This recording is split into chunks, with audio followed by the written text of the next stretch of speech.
तो नमस्कार, स्वागत है आपका देश की बात में, जिसमें हम बात करेंगे बिहार की। बिहार में दूसरे चरण के चुनाव प्रचार की समय सीमा खत्म हो गई है। प्रचार के अंतिम दिन प्रधानमंत्री मोदी ने 4 रैलियां की हैं। छपरा में हुई रैली में प्रधानमंत्री ने तेजस्वी यादव और तेज प्रताप के साथ साथ राहुल गांधी पर जमकर हमला किया।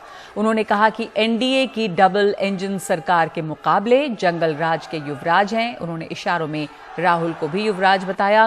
प्रधानमंत्री के डबल युवराज के बयान पर कांग्रेस नेता रणदीप सुरजेवाला ने पलटवार किया है और कहा कि बिहार में एक जुमलेबाज दिल्ली और दूसरा बिहार का ही है और यहां डबल धोखे की सरकार है।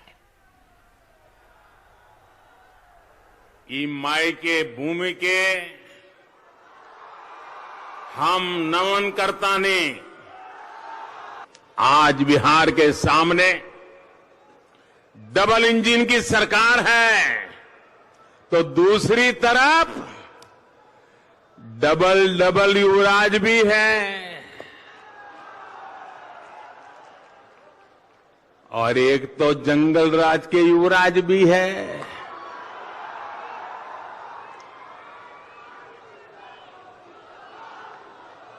डबल इंजन वाली एनडीए सरकार बिहार के विकास के लिए प्रतिबद्ध है, तो ये डबल युवराज अपने अपने सिंहासन को बचाने की लड़ाई लड़ रहे हैं। मैं आपको याद दिलाऊंगा, इसी छपरा और मोतिहार में 2015 में मोदी जी ने कहा था कि 18वीं सदी की सोच के नीतीश कुमार को वोट मत दीजिए। तो आज वो 18वीं सदी के नीतीश कुमार उनके बगल में खड़े हैं और वो कह रहे हैं डबल इंजन की सरकार है। सच्चाई ये है दोस्तों, बिहार में डबल धोखे की सरकार है। एक जुमलेबाज दिल्ली वाला है और एक धोखेबाज बिहार वाला है। धोखेबाज और जुमलेबाज ने मिलकर बिहार के जल संसाधनों को और संसाधनों को लूटा। और क्या बिहार चुनाव के दौरान सब्जियों के बढ़े हुए दाम चुनावी मुद्दा हैं या बन सकते हैं? कितना परेशान है लोग महंगी सब्जी की वजह से?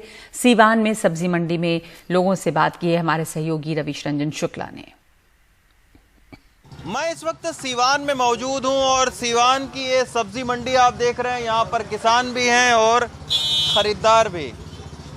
अभी प्याज के क्या रेट चल रहे हैं? या 60 रुपए किलो खुला बिक रहा है। 60 रुपए किलो खुला बिक रहा है। 60 रुपए किलो खुला बिक रहा है जी। 280 पसेरी है। अच्छा, और पहले कितना था? सस्ता हुआ है कि महंगा हुआ है? महंगा हुआ है। महंगा हुआ? हाँ, लास्ट सीजन हुआ है, खत्म हो रहा है। सब बारिश के चलते सब गल गया ना। हाँ। अब मान लीजिए स्टॉक अबे खत्म हो जाएगा तो बाद में मुश्किल हो जाएगा, मिल वही नहीं करेगा। तो ये सब कोई मुद्दा है चुनाव में कि नहीं? ना, ये सब मुद्दा नहीं है। फिर तो ये आपके बाद 1 महीने के बाद तो प्याज हो जाएगा 10 रुपए किलो। अच्छा, तो ये सब कोई अभी फिलहाल मुद्दा है? कुछ मुद्दा नहीं है, उस सीजन पर मार करता है। सब्जी के रेट बढ़े हैं कि सस्ता हुआ? सब्जी का रेट तो हाई चल रहा है। हाँ, प्याज देखिए 300 से ऊपर हो गया, पल्ला हो गया है, 60 रुपए किलो हो गया है। आलू प्याज हर चीज का महंगाई हो गया। तो ये मुद्दा है चुनाव? हाँ, मुद्दा है, बिल्कुल मुद्दा रहेगा। सब्जी सस्ती हुई है कि महंगी हुई है? सस्ता हो गया है, सब्जी सस्ता हो गया है। आलू प्याज महंगा है। काहे महंगा है? काहे महंगा बेच रही है? काहे आप लोग महंगा कर रहे हैं? इलेक्शन से गाड़ी आएगा तब ना सस्ता होगा। हाँ, तो कुछ मतलब इलेक्शन की गाड़ी की वजह से महंगा है? हाँ, इलेक्शन गाड़ी नहीं जाएगा, नहीं आएगा तो कहाँ से सब्जी आएगा? महंगा बिकाएगा नहीं। मुद्दा है कि नहीं है? चुनाव मुद्दा है? हाँ है। हाँ, महंगा है कि सस्ता है सब्जी? सब्जी बहुत महंगा है। अच्छा, हाँ। क्या महंगा है? सब कुछ महंगा है सब्जी। कोई भी सस्ता नहीं है। आलू प्याज सब कुछ महंगा है। हम लोग तो दुकानदार है, दुकान भी बंद कर देते हैं कभी कभी। अच्छा, हाँ। तो जब चुनाव में कोई मुद्दा है कि नहीं है? अब इसको क्या कह सकते हैं हम? सब्जियों का रेट क्या है अभी? बढ़ा है कि घटा है? बहुत बड़ा है। लॉकडाउन में बहुत सस्ता सब्जी था, अच्छा, ऐसे में तो 3 गुना हो गया है सब्जी का रेट। कुछ तो समझ में आना चाहिए। बहुत बढ़ गया है महंगाई। सब्जी का भाव 3 गुना बढ़ गया है। आदमी बजट से बाहर है, समझे कि नहीं। प्याज तो छोड़िए, प्याज तो 80 रुपए किलो हो गया है। आदमी 100 ग्राम 200 ग्राम 250 रुपए किलो चला रहा है। तो ये बताइए, प्याज के दाम जो बढ़े हैं तो प्याज नेताओं को रुलाएगा कि नहीं रुलाएगा? अब देखिए तो चुनाव आने दीजिए, चुनाव आने के बाद में तुरंत रिजल्ट हो जाएगा। रिजल्ट सर पहले बात सुनिए, रिजल्ट तो आने दीजिए, उसके बाद खुद ही नेता लोग का मालूम हो जाएगा। नेताजी तो अपना उल्लू सीधा कर दे रहे हैं कि हम ये करेंगे वो करेंगे। कौन करता है नेता? सब लोग अपना पॉकेट भरता है, अपना पॉकेट में मनी भरेगा कि हम इतना खर्चा किए, इतना करिए। क्या हम तो, मेरा पॉकेट तो भरा हुआ है, तो अपने कमाई से ना भरा हुआ है। हमको कोई देता है, हम अपना परिश्रम करते हैं, अपना मेहनत करते हैं, अपने कमाते हैं, तब मेरे पॉकेट में आता है। वो लोग तो क्या करेगा, ये टेंडर में इतना, ये टेंडर में इतना, ये टेंडर में इतना, इसको इतना आयात कर दो, इतना निर्यात कर दो। आलू प्याज के रेट बढ़ाइए। इससे पहले कभी हुआ है 45 रुपया? हुआ है? नहीं हुआ है। कि मैंने हम लोग का रिलैक्स चाहिए। बजट जो है बहुत दम खाली हो जा रहा है ना। 50-500 रुपया लाइए किसी तरह घर से, और यहाँ से जो है कि फिर 20 रुपए तक नहीं जा रहा है। 50 रुपए से केजी कम कोई सब्जी नहीं है। देखिए सर, ये जो है एक बार एक गरीब आदमी है कि प्याज लिए हैं, प्याज लिए हैं। हाँ, प्याज तो क्या, अरे सर तो प्याज नहीं तो भैया सब्जी किस तरह बनेगा? मैं थोड़ा सा ले लिया है प्याज, सब्जी छोड़ दे। प्याज की जगह 250 लिया जा रहा है, 1 केजी की जगह 250 लिया जा रहा है। सही बात है सर, सारी चीजें सब्जी या प्याज ही नहीं, सारी चीजें महंगा हो गई हैं। ठीक है, मुद्दा तो सर यही है, हम लोग नौजवान हैं, बहुत सारी मुद्दा है हम लोगों का। ठीक है, लेकिन सरकार, अब मुद्दा हम लोग बोलते हैं लेकिन सरकार को कान में मैंने च्यूं तक सर नहीं होता है। दिल में नौजवान है, कितना पढ़े हुए हैं? सर हम ग्रेजुएशन किए हुए हैं और अभी सर ऐसे कोई नौकरी नहीं है सर। हम लोग बहुत अप्लाई किए हैं लेकिन सारे जगह रिजेक्ट मिल जाता है। ये सीवान के सब्जी मंडी के अंदर हम इस वक्त मौजूद हैं और हमने सीवान सब्जी मंडी में सब्जियों की खरीदारी कर रहे लोगों की राय आपको बताई है और लोगों की प्रतिक्रिया आपने सुनी होगी। सीवान से मुन्ना के साथ रवीश रंजन शुक्ला, एनडीटीवी इंडिया। तो दूसरे चरण के लिए प्रचार जो है वो पूरा हो चुका है। हमारे साथ रवीश रंजन इस वक्त मौजूद हैं। किस तरह का ये चुनाव प्रचार रहा और इस दूसरे चरण में रवीश, हमने आपकी रिपोर्ट देखी, आप सब्जी मंडी में लोगों से बात कर रहे थे। कुछ लोगों को लगता है कि महंगाई जो है एक मुद्दा है, कुछ को लगता है कोई मुद्दा नहीं। और अब जानते हैं दरअसल की असलियत में ये चीजें मुद्दा बनती भी नहीं है, खास करके बिहार, उत्तर प्रदेश जैसे राज्यों के चुनाव में। पर इस दफा बेरोजगारी को इतना उठा रहे हैं तेजस्वी यादव, नौकरियों की बात करें जिसकी वजह से भीड़ जुट रही है उनकी सभाओं में। क्या कुछ बदलाव दिखता है आपको इस चुनाव प्रचार के दौरान? आप इतना घूम रहे हैं जगह जगह, क्या वाकई लोग इन मुद्दों पर सोच रहे हैं? आज देखिए, जब मैं दिल्ली से आया था बिहार, तो मुझे भी लग रहा था कि बिहार के चुनाव में जाति एक बहुत बड़ा जो है वो मुद्दा रहेगी और कुछ दिन तक रहा भी। लेकिन जैसे जैसे जो है वो चुनावी प्रचार जब खुला और जब प्रचार तेज हुआ, तब ये लगा कि जाति इस बार के जो बिहार का चुनाव है उसमें जाति एक बहुत बड़ा मुद्दा नहीं है, बल्कि उससे भी बड़ा मुद्दा जो है वो रोजगार और महंगाई और शिक्षा, स्वास्थ्य है। और ख़ास तौर पर अगर हम युवाओं की बात करें तो बिहार के जिस जिस जगह पर मैं जा रहा हूं और ख़ास तौर पर युवाओं के बीच में जब मैं जाता हूं तो उनके बीच में शिक्षा और रोजगार एक बहुत बड़ा मुद्दा है और जाति को छोड़कर वो इन मुद्दों के आधार पर वोटिंग करना चाहते हैं। तो इसी के चलते मुझे लग रहा है कि इस बार के बिहार के विधानसभा चुनाव की नब्ज जो है वो कहीं ना कहीं रोजगार, स्वास्थ्य और शिक्षा ही है। क्योंकि आप देखें विपक्ष को भी कहीं ना कहीं इस बात का आभास है। यही वजह है कि तेजस्वी लगातार जो है वो रोजगार, शिक्षा और अब जो है वो महंगाई की बात उन्होंने उठाई है। तो इससे लग रहा है कि विपक्षियों के अंदर भी इस बात का भान है कि अगर हम इन मुद्दों को लेकर लोगों के बीच में जाएंगे तो उसका सियासी फायदा उन्हें ज़्यादा मिलेगा। तो यही वजह है कि लगातार तेजस्वी ये इस बात को उठा रहे हैं कि महंगाई और ख़ास तौर पर अभी 2 दिन पहले कि जैसा कि रैली में उन्होंने बोला कि जो सब्जियों के दाम है वो आसमान छू रहे हैं। और जब भाजपा जो है वो विपक्ष में रहती थी तब वो बाकायदा जो है वो प्याज की माला पहनकर घूमते थे, लेकिन इस बार उन्हीं के शासनकाल में प्याज और आलू के दाम काफ़ी बढ़े हुए हैं। आज जब सीवान के सब्जी मंडी में मैं गया तो वहाँ तमाम सारे लोगों से हमने जब बात की तो उनका ये कहना था कि ये कहीं ना कहीं मुद्दा है, क्योंकि आमतौर पर इस मौसम में सब्जियों के दाम जो है वो घटते थे, लेकिन इस बार जो है वो आलू और प्याज के दाम काफ़ी आसमान को छू रहे हैं। अगर हम सीवान की बात करें तो सीवान में अगर प्याज जो है वो 60 रुपये से ऊपर बिक रही है और आलू 40 रुपये से ऊपर बिक रहा है, तो आप सोच सकते हैं कि दिल्ली और बम्बई जैसे महानगरों में उसका रेट क्या होगा। तो जो छोटे शहर हैं वहाँ भी अब यही मुद्दा है कि महंगाई एक मुद्दा है। युवाओं के बीच में आप जाइए तो जाति को छोड़कर इस बार वो रोजगार का जो है वो मुख्य मुद्दा उनके बीच में है और उसी की चर्चा लगातार करते रहते हैं, क्योंकि नगमा इस समय जो है वो रोजगार ही नहीं, कई सारे युवा हमको उनसे मैं मिला जो युवा तकरीबन 7 से 8 घंटे की पढ़ाई कर रहे हैं और जो है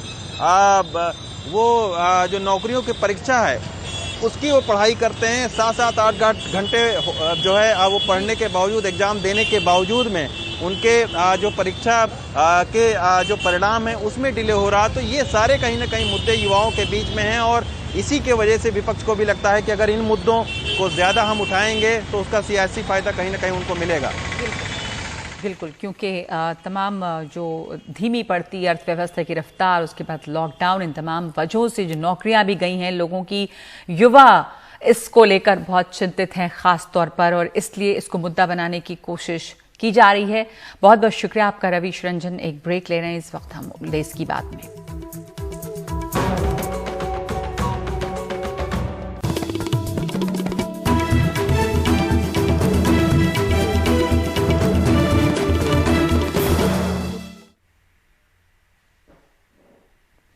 हिजबुल मुजाहिदीन का चीफ कमांडर सैफुल्लाह मारा गया। एक आतंकी को जिंदा पकड़ा गया है।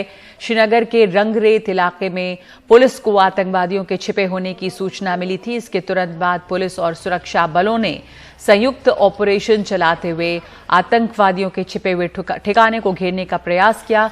सुरक्षा बलों से घिरा देख आतंकवादियों ने फायरिंग करनी शुरू कर दी, लेकिन इस ऑपरेशन में हिजबुल कमांडर सैफुल्लाह मारा गया है। आज एक कामयाब ऑपरेशन हुआ है जिसमें बहुत बड़ा कमांडर हिजबुल मुजाहिदीन का, जो कहिए कि number 1 commander of Hizbul Mujahideen doctor Saifullah आज मारा गया है। मैं समझता हूं कि ये बहुत सारे लिहाज से एक बहुत अच्छा कामयाब ऑपरेशन माना जाएगा, जिसमें पुलिस, सीआरपी, आर्मी ने मिलकर के काम किया और बहुत सारे लोग आज चैन की सांस लेंगे। तो हमारे साथ इस वक्त हमारे सहयोगी राजीव रंजन हैं। ये एक कामयाब ऑपरेशन माना जा रहा है जिसमें कि हिजबुल मुजाहिदीन का कमांडर मारा गया है। राजीव, और ये कितनी बड़ी कामयाबी है, किस तरह का खतरा रहा हिजबुल के इस कमांडर सैफुल्लाह से? ये शायद ये भी खबर आ रही है कि श्रीनगर पर हमले का भी प्लान था। बिल्कुल आप सही कह रही हैं। सुरक्षा बलों के लिए बहुत बड़ी कामयाबी है। हिजबुल मुजाहिदीन का चीफ कमांडर का मारा जाना एक अपने आप में बहुत बड़ी बात है, और सबसे बड़ी बात है कि इसका जो साथी था वो जिंदा पकड़ा गया। डॉक्टर सैफुल्लाह, हालांकि आपको बता दें ये डॉक्टर नहीं था, ये 10वीं पास है और उसके बाद मेडिकल के कई सारे इसने जो कोर्स जो है काम किया हुआ था, आतंकियों का इलाज करता था, और 2014 में जो है हिजबुल मुजाहिदीन में शामिल हुआ है। और उसके बाद रियाज नाइकू जब मारा गया, जो चीफ कमांडर था, उसके बाद इसने जो है हिजबुल की जो कमांड संभाली। और सबसे बड़ी बात आपको बता दें कि 2 दिन पहले जो 3 बीजेपी कार्यकर्ताओं की जो मारे गए थे वहां पर कुलगाम में, उसके पीछे इसका हाथ बताया जा रहा है। और सबसे बड़ी बात है कि कश्मीर में, खासतौर से साउथ कश्मीर की बात करें तो वो कह सकते हैं कि हिजबुल का एक बड़ा किला जो है ढह गया है। और इस साल अब तक बात करें तो सुरक्षा बलों ने 200 के करीब आतंकी को मार गिराया है जम्मू कश्मीर में। तो बहुत बड़ी कामयाबी है कि एक एक करके जितने आतंकी कमांडर थे वो मारे जा रहे हैं। जी शुक्रिया आपका राजीव इस जानकारी के लिए कि एक बड़ी कामयाबी है कि सुरक्षा बलों के लिए हिजबुल मुजाहिदीन का कमांडर मारा गया है, और खास करके दक्षिणी कश्मीर जो गढ़ माना जाता है हिजबुल और इस आतंकी गतिविधियों का, वहां पर ये एक बड़ी कामयाबी है। इनके श्रीनगर में हमले के प्लान के बारे की भी खबर आई है, और ऐसे मौके पर ये बड़ी कामयाबी सुरक्षा बलों के लिए है। इस वक्त एक ब्रेक ले रहे हैं हम देश की बात में।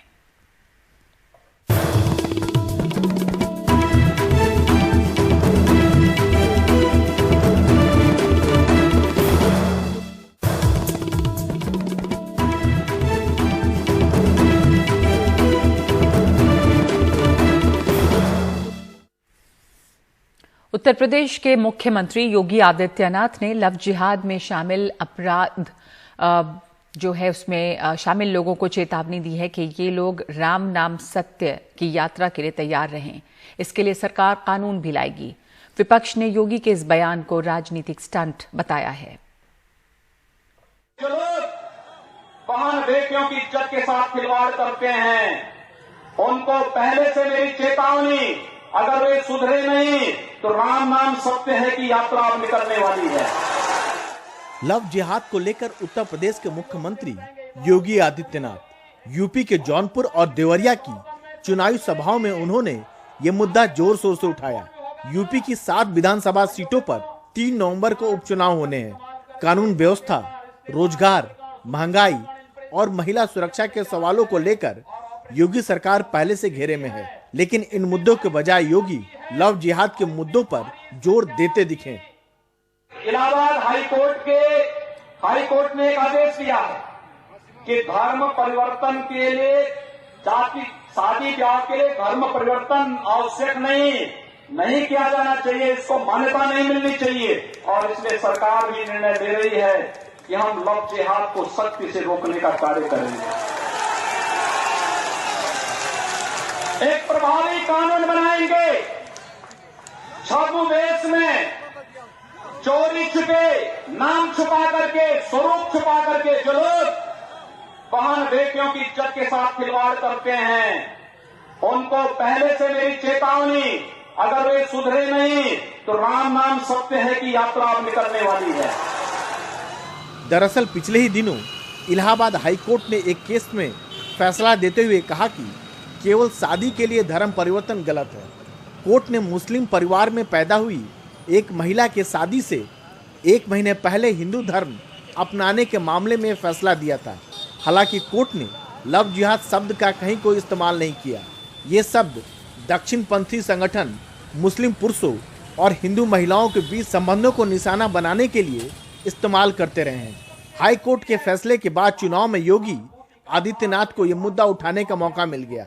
उधर विपक्ष का कहना है कि असल मुद्दों से ध्यान भटकाने के लिए ये मुद्दा उठाया गया है। योगी जी समाज के असली मुद्दों से जनता का ध्यान भटकाना चाहते हैं, क्योंकि चुनाव का वक्त है, इसलिए उन्हें असली मुद्दों पे बात करना नहीं चाहते। मैं तो ये कहूंगा कि उत्तर प्रदेश में जब से योगी जी की सरकार आई है, लगातार महिलाओं पे अत्याचार बढ़ा है। इससे ज्यादा शर्म की बात उत्तर प्रदेश की सरकार के लिए हो ही नहीं सकती। प्रदेश में कानून व्यवस्था की ओर जरा सा भी ध्यान दे दिया होता योगी आदित्यनाथ जी ने, तो आज उत्तर प्रदेश की महिलाएं, उत्तर प्रदेश के बुजुर्ग, उत्तर प्रदेश के लोग परेशान नहीं होते। जिस तरह से वो भयभीत हैं वो नहीं होते। जो एक हालत उत्तर प्रदेश की पिछले 3-4 सालों में हमने देखी है, वो हालत बिल्कुल पूरे विश्व में हमारा सर नीचे झुक जाता है। जिस तरह की कानून व्यवस्था वहां की, वो उनको कहिए जरा वहां ध्यान दें। लेकिन यूपी सरकार का कहना है कि शादी के लिए धर्म परिवर्तन के मामले बढ़े हैं, लिहाजा इसे रोकने के लिए कानून लाने की दरकार है। देखिए, लव जिहाद को लेकर उत्तर प्रदेश सरकार, आदरणीय योगी जी की नेतृत्व की सरकार बहुत गंभीर थी। शुरू से हम लोग इस पर नजर रखे हुए थे। आदरणीय योगी जी ने साफ कर दिया था कि अगर जरूरत पड़ेगी तो हम इस पर कानून भी लाएंगे, क्योंकि इस तरह की घटनाएं लगातार बढ़ रही थी कि लोग नाम बदलकर इनोसेंट बच्चियों को प्यार के जाल में फंसाकर फिर उनका धर्म परिवर्तन कराना, उनसे निकाह करना, जबरदस्ती उनका धर्म परिवर्तन कराना। तो इस तरह की घटनाएं बढ़ रही थी, हत्याएं हो रही थी, तमाम परिवारों की, बच्चियों की जिंदगियां बर्बाद हो रही थी। तो उसको लेकर आज एक कड़ा फैसला लेते हुए आदरणीय योगी जी ने साफ कर दिया है कि उत्तर प्रदेश सरकार लव जिहाद को रोकने के लिए कड़ा कानून बनाएगी। कोई भी 2 एडल्ट लोग जो है किसी भी धर्म के साथ जुड़े ना हो, उनको शादी करने की अनुमति देश का कानून और संविधान देता है। आप अगर ये एक एडल्ट हो और आपको निर्णय जो भी लोगे आप, उस निर्णय का, आपका निर्णय का हिफाजत होगी, ये हमारा देश का संविधान और कानून कहता है। तो इसके अंदर मुख्यमंत्री साहब क्या कह रहे हैं समझ में नहीं आ रहा क्यों। इलाहाबाद हाईकोर्ट के फैसले के बाद यूपी सरकार ही नहीं, हरियाणा सरकार ने भी शादी के लिए धर्मांतरण रोकने से जुड़ा कानून लाने की बात की है। ये विषय लव जिहाद के साथ जोड़ करके देखा जा रहा है। लव जिहाद वाला विषय भी, इसके ऊपर बाकायदा विचार चल रहा है और केंद्रीय स्तर पर भी और प्रदेश स्तर पर भी हम इसको बहुत गंभीरता से ले रहे हैं और इस प्रकार की घटनाएं, इन चीज की पुनरावृत्ति न हो, इसके लिए विचार कर रहे हैं। कई जानकार मानते हैं कि राम मंदिर, 3 तलाक और कश्मीर जैसे मुद्दे अब बचे नहीं हैं। अब लव जिहाद जैसे काल्पनिक मुद्दों के नाम पर राजनीति की रोटियां सेकने और असली मुद्दों से ध्यान बांटने की तैयारी चल रही है। लिहाजा इस सब के खिलाफ जनमत बनाना बहुत जरूरी हो गया है। नई दिल्ली से राजीव रंजन, एनडीटीवी इंडिया।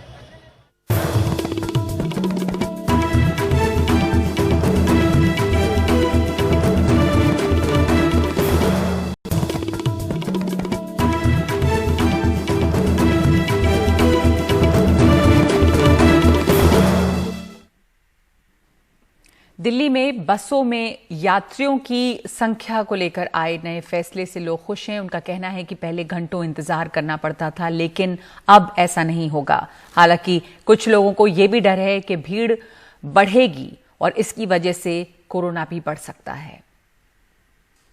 दिल्ली सरकार ने आज से नियमों में बदलाव करके कहा है कि डीटीसी बसेस जो चलती थी पहले 20 पैसेंजर्स की लिमिट थी, अब फुल कैपेसिटी पे चलेंगी। लोग अगल बगल बैठ सकते हैं, जितनी भी सीट्स हैं सब पे लोग बैठ सकते हैं। इस तरह के बदलाव लाए गए हैं, वो भी एक ऐसे समय पर जब दिल्ली में रोज 5000 से ज़्यादा केसेस आ रहे हैं। यहाँ पर कुछ पैसेंजर्स बैठे हुए हैं, उनसे हम जानना चाहेंगे कि उनका इस पर क्या व्यू पॉइंट है। सर, आपसे बात करना चाहेंगे, आप बताएं कि इस तरह से केसेस बढ़ने के समय पर सरकार कह रही है कि सब अगल बगल बैठ सकते हैं, सारी सीटों पर बैठ सकते हैं, इस पर आपका क्या व्यू है? टाइम बर्बाद होता रहेगा, 2-2 घंटे तक खड़े रहते हैं, बस ही नहीं मिलती टाइम से। 5 बजे निकलते हैं, 8-9 बजे घर पहुँचते हैं, बस वाले रुकते ही नहीं, खड़े रहते हैं।